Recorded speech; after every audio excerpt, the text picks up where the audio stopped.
So hello everybody, welcome back to Prakashan classes. So आज हम लोग सीखेंगे एक बार फिर से topic income from salaries. Chapter को हम लोग आगे बढ़ाते हैं। चैप्टर का नाम है income from salaries. Income from salaries chapter में आज हम लोग डिस्कस करेंगे परक्विजिट्स। परक्विजिट्स का डिस्कशन में हम लोगों ने ऑलरेडी अपने पिछले वीडियोस में perquisite value of rent free accommodation as well as perquisite value of motor car को कवर कर लिया था। आज हम लोग कवर करेंगे कुछ और परक्विजिट्स के बारे में जानेंगे। तो आइए स्टार्ट करते हैं आज का class. Valuation of perquisite in respect of free domestic servant. Valuation of perquisites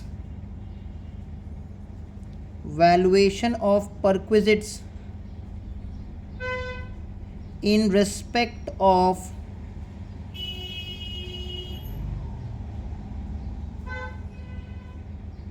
free domestic servant. अगर एम्प्लॉयर ने डोमेस्टिक सर्वेंट प्रोवाइड किया है, अगर एम्प्लॉयर ने एम्प्लॉय को डोमेस्टिक सर्वेंट प्रोवाइड किया है तो वो कहाँ कवर्ड रहेगा? रूल 3 सबसेक्शन 3 में कवर्ड रहेगा। अगर एम्प्लॉयर ने एम्प्लॉय को डोमेस्टिक सर्वेंट प्रोवाइड किया है तो कहाँ कवर्ड रहेगा? Valuation of perquisite in respect of free domestic servant कहाँ कवर्ड है? रूल 3 सबसेक्शन 3 में। ठीक है। नाउ सर्वेंट को किसने अपॉइंट किया है ये जानना ज़रूरी है। अगर सर्वेंट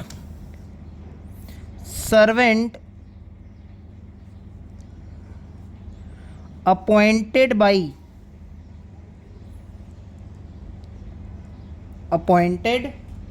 by employer रहेगा। if the servant is appointed by employer तब वो टैक्सेबल रहेगा, टैक्सेबल फॉर स्पेसिफाइड एम्प्लॉय। अगर सर्वेंट को एम्प्लॉयर ने अपॉइंट किया है then it will be taxable only for specified employee. लेकिन अगर सर्वेंट को एम्प्लॉय ने अपॉइंट किया है, अपॉइंटेड बाय एम्प्लॉय, जो सर्वेंट है उसको एम्प्लॉय ने अपॉइंट किया है, then taxable for all employee. तो हमको ये चेक करना है कि सर्वेंट का जो अपॉइंटमेंट है वो किसने किया है। ठीक है। क्या सीख रहे हैं हम लोग? Valuation of perquisites in respect of free domestic servant, rule 3 subsection 3। तो सर्वेंट अगर अपॉइंटेड बाय एम्प्लॉयर होगा तो टैक्सेबल फॉर स्पेसिफाइड एम्प्लॉय। पिछले वीडियो में हमने कवर अप कर रखा था कि स्पेसिफाइड एम्प्लॉय क्या होता है।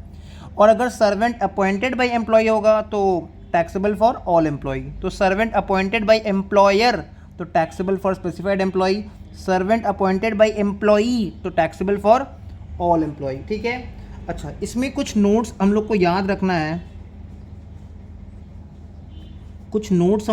रखना है, if employer provides own accommodation, अगर एम्प्लॉयर ने अपना खुद का घर दिया है, ठीक है, एज रेंट फ्री अकोमोडेशन, अगर एम्प्लॉयर ने खुद का अकोमोडेशन दिया है, that is accommodation owned by employer, accommodation is owned by employer. अगर एम्प्लॉयर ने अकोमोडेशन प्रोवाइड किया है which is owned by employer, employer ने अकोमोडेशन प्रोवाइड किया है as rent free accommodation which is owned by employer. ठीक है। And gardener भी प्रोवाइड किया है,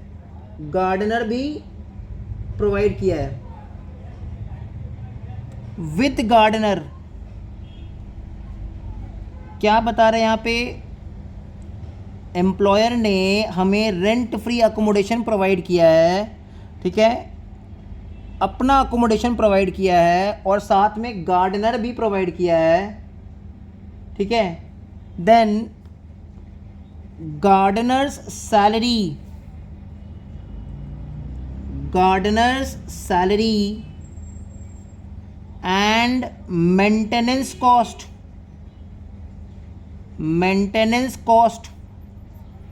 of garden maintenance cost of garden shall not be taxable समझते हैं इस पॉइंट के बारे में। अगर एम्प्लॉयर ने आरएफए में रेंट फ्री अकोमोडेशन के नाम पे खुद का अकोमोडेशन प्रोवाइड किया है और गार्डनर भी प्रोवाइड किया है, ठीक है, अपना घर तो दिया ही है, साथ में गार्डनर भी दिया है, और गार्डन को मेंटेन करने के लिए जो भी खर्चा लग रहा है, मेंटेनेंस कॉस्ट ऑफ गार्डन भी कौन बियर कर रहा है? एम्प्लॉयर भी बियर कर रहा है। तो उस केस में गार्डनर का सैलरी को और मेंटेनेंस कॉस्ट ऑफ गार्डन को टैक्सेबल नहीं करना है, एग्जेम्प्ट कर देना है। इन शॉर्ट, अगर एम्प्लॉयर ने घर भी दिया है और गार्डनर भी दिया है तो गार्डनर को हम लोग एग्जेम्प्ट कर देंगे, ठीक है। गार्डनर सैलरी को और मेंटेनेंस कॉस्ट ऑफ गार्डन को हम लोग क्या कर देंगे? एग्जेम्प्ट कर देंगे। क्लियर? एग्जेम्प्ट कर देंगे। एक और पॉइंट हमको याद रखना है, रीइम्बर्समेंट का मतलब क्या होता है? पहले एम्प्लॉई ने पे कर दिया। रीइम्बर्समेंट ऑफ सर्वेंट सैलरी का मतलब क्या होता है? पहले एम्प्लॉई ने सर्वेंट को सैलरी पे कर दिया और बाद में एम्प्लॉयर से रिकवर कर लिया। पहले एम्प्लॉई ने सर्वेंट को सैलरी पे कर दिया और बाद में एम्प्लॉयर से रिकवर कर लिया। पहले एम्प्लॉई ने पे कर दिया और बाद में एम्प्लॉयर से रिकवर कर लिया, उसको क्या बोलते हैं? Reimbursement. So reimbursement of servant salary by the employer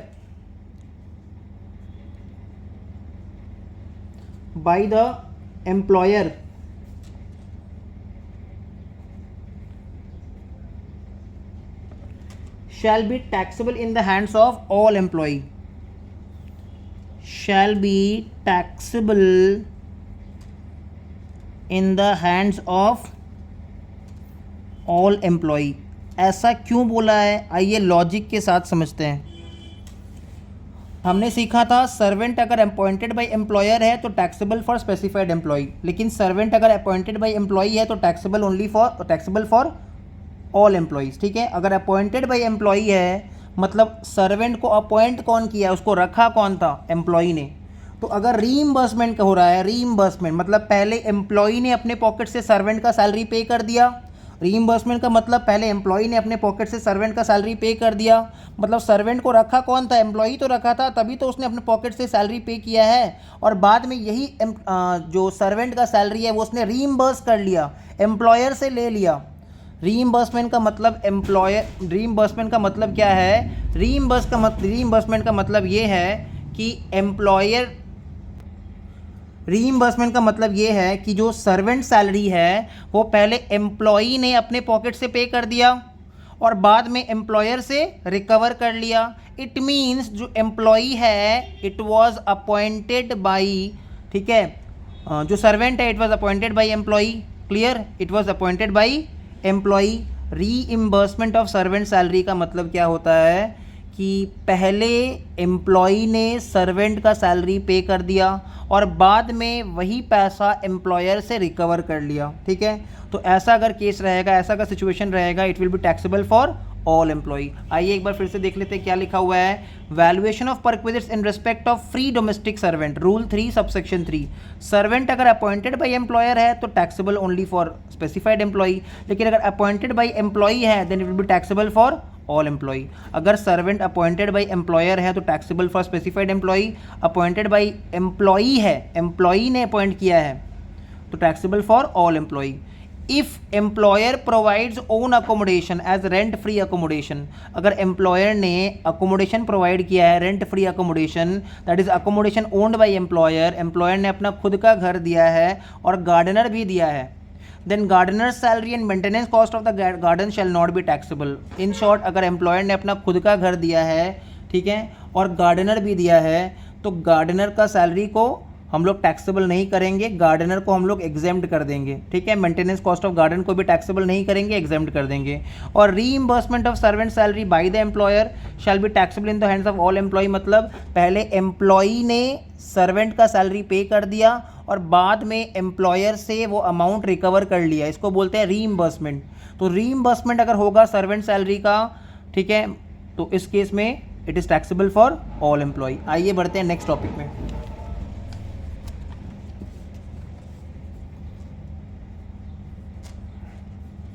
so हमारा जो नेक्स्ट टॉपिक है, हमको ये सीखना है कि अगर एम्प्लॉयर, ठीक है, अगर एम्प्लॉयर गैस, इलेक्ट्रिसिटी और वाटर फैसिलिटी का प्रोविज़न दे रहा है, ठीक है, बेनिफिट दे रहा है, तो उस केस में उसका क्या ट्रीटमेंट होगा।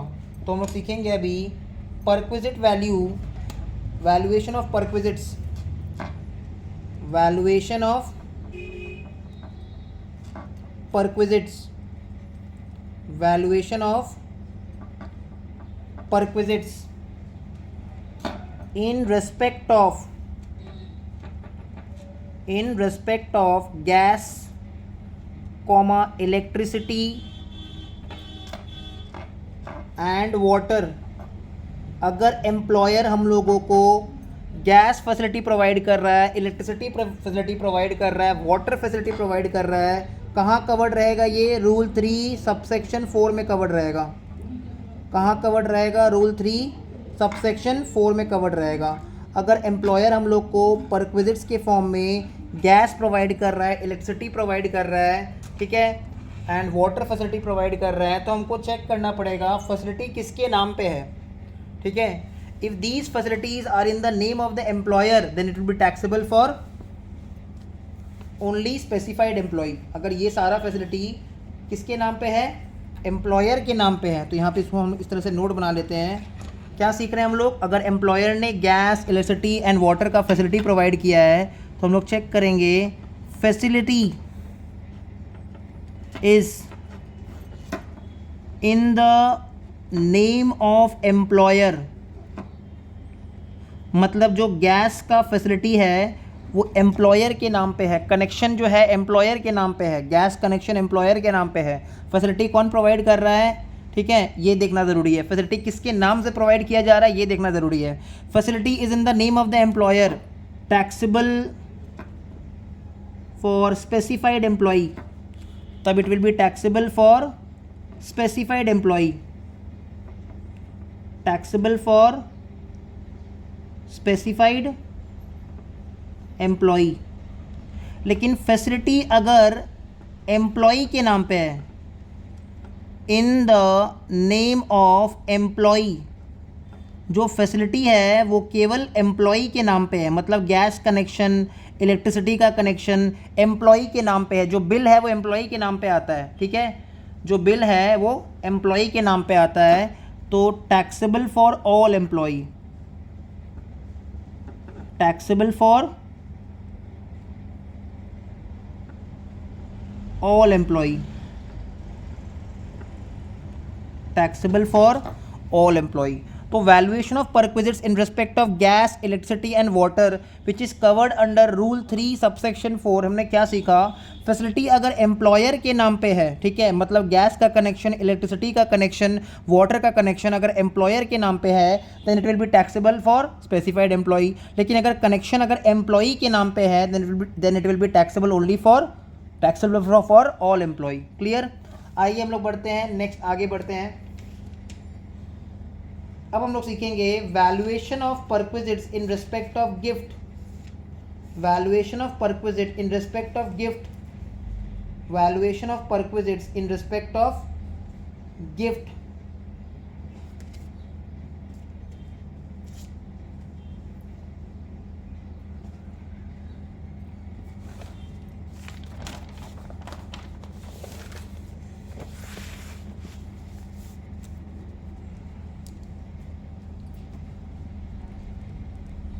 valuation of perquisite, valuation of perquisite in respect of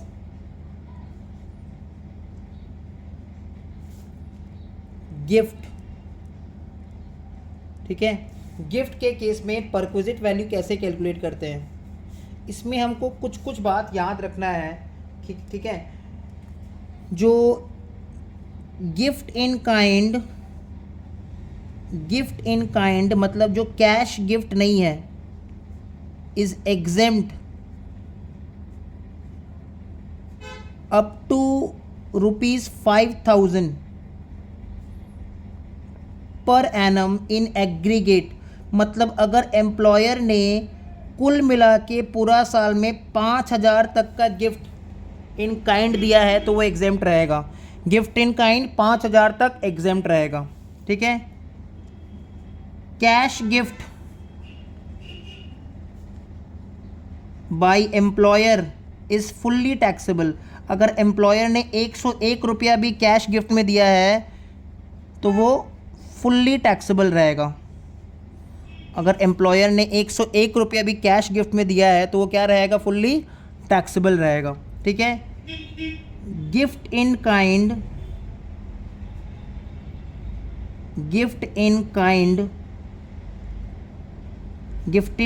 in excess of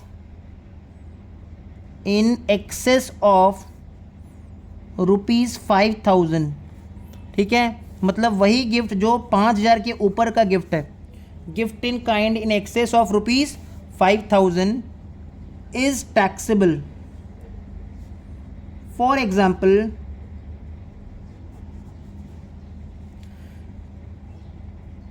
gift by employer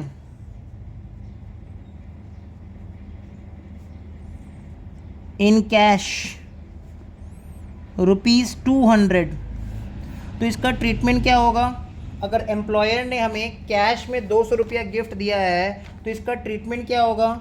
ये फुल्ली टैक्सेबल रहेगा। फुल्ली टैक्सेबल रहेगा। दूसरा example, gift by employer in kind gift by employer in kind ₹4,999। ये क्या रहेगा? Fully exempt रहेगा क्योंकि 5,000 तक का गिफ्ट एग्जेम्प्ट है। गिफ्ट बाय एम्प्लॉयर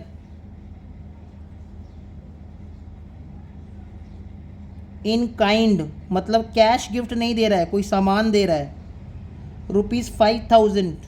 ये भी क्या रहेगा? फुल्ली एग्जेम्प्ट रहेगा। ठीक है। गिफ्ट बाय एम्प्लॉयर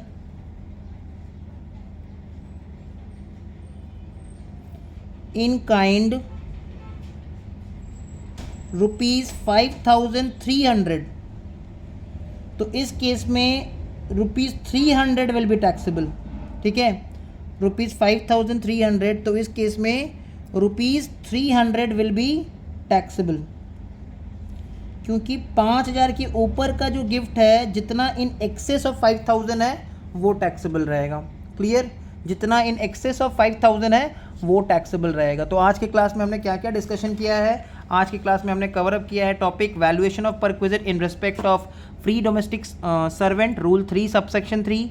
उसमें हमने देखा है सर्वेंट अपॉइंटेड बाय एम्प्लॉयर है तो taxable for specified employee, servant appointed by employee है तो टैक्सेबल फॉर ऑल एम्प्लॉई। अगर एम्प्लॉयर ने अपना घर भी दिया है और गार्डनर भी दिया है तो गार्डनर को एग्जेम्प्ट कर देंगे। ठीक है। Reimbursement of servant salary by the employer is fully taxable in the hands of all employee. फिर हमने देखा था कि अगर क्या परक्विजिट का प्रोविजन क्या रहेगा? Perquisite in respect of gas, electricity and water, rule 3 subsection 4। Facility connection अगर एम्प्लॉयर के नाम पे है तो taxable only for specified employee, लेकिन अगर कनेक्शन बिल या फिर फैसिलिटी एम्प्लॉय के नाम पे है तो टैक्सेबल फॉर ऑल एम्प्लॉय। फिर हमने गिफ्ट वाला प्रोविजन भी आज कवर अप कर लिया था। गिफ्ट वाला प्रोविजन में हमने क्या सीखा है? Valuation of perquisite in respect of gift. Gift in kind 5,000 तक एग्जेम्प्ट होता है इन एग्रीगेट, टोटल में पूरा साल में गिफ्ट इन काइंड 5,000 तक एग्जेम्प्ट है। गिफ्ट इन काइंड मतलब एम्प्लॉयर ने एम्प्लॉय को एक वॉच गिफ्ट किया है, 3,500 का वॉच गिफ्ट किया एम्प्लॉयर ने एम्प्लॉय को, तो ये फुल्ली एग्जेम्प्ट रहेगा। Cash gift by employer is fully taxable. अगर एम्प्लॉयर कुछ भी कैश गिफ्ट देगा तो वो फुल्ली टैक्सेबल हो जाएगा। और gift in kind in excess of ₹5,000 is taxable. जो गिफ्ट इन काइंड है अगर वो 5,000 के ऊपर है तो जितना ऊपर वाला अमाउंट है वो टैक्सेबल होगा, एक्सेस वाला अमाउंट। तो ये एग्जाम्पल भी हमने आपको बताया है। अगर एम्प्लॉयर कैश में कुछ भी गिफ्ट देगा, 200 रुपया भी गिफ्ट देगा, फुल्ली टैक्सेबल। ₹200 भी गिफ्ट देगा तो फुल्ली टैक्सेबल। एम्प्लॉयर ने गिफ्ट इन काइंड दिया है 4,999 का, फुल्ली एग्जेम्प्ट। एम्प्लॉयर ने गिफ्ट दिया है इन काइंड 5,000 का गिफ्ट, फुल्ली एग्जेम्प्ट। और एम्प्लॉयर ने गिफ्ट दिया इन काइंड 5,300 का गिफ्ट, तो ₹300 टैक्सेबल, क्योंकि 5,000 तक एग्जेम्प्ट है। होपफुली यहाँ तक सब कुछ क्लियर रहा होगा और सारा कुछ अच्छे से समझ में आ रहा है। चलिए मिलते हैं आपसे नेक्स्ट वीडियो में, बाय बाय।